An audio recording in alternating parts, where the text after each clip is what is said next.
Hey everybody, welcome to this week's edition of Book Chat. Hopefully you've subscribed by now so you don't miss any of our discussions about great books to read. So the book that I picked today, I was looking to diversify my book collection a little bit, and I wanted to look for stories that I don't already know. So I know lots of good stories and lots of good books, but there are so many more stories out there that I don't know. So one of my goals is to really diversify the stories that I get to know. So the book that I picked today, I'm going to tell you that sometimes I pick a book based on the story. Sometimes I pick it based on a recommendation. This book I picked strictly because the cover is amazing. So I want to show you the cover because it really is just an extraordinary picture, and just take a minute to have a look at it. It's beautiful.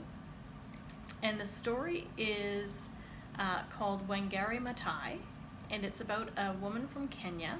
So it's actually a true story, and it's a great book to read for information, and it's also a great storybook. So if you're interested in her biography, this would be a great book to read, but also if you're just looking for a great story, this would be a great book to read.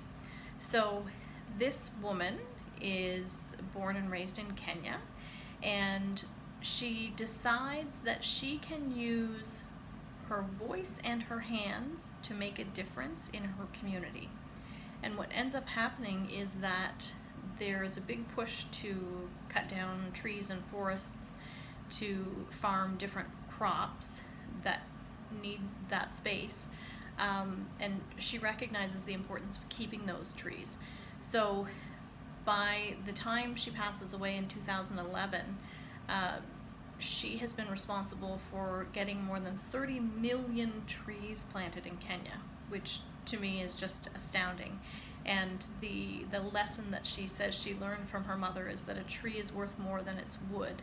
And I think that's a great lesson for us to think about if we're thinking about the obvious, and then we start thinking about the not so obvious. When we're thinking about trees, when we're thinking about people, I think we sometimes put value on people based on one thing, and we don't necessarily look at all of the value that they maybe offer.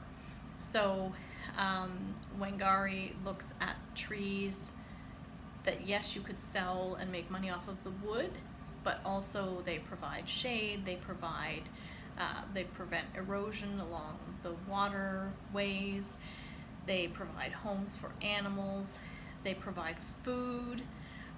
So she looks at the bigger picture here, and it's just, the illustrations in here are wonderful.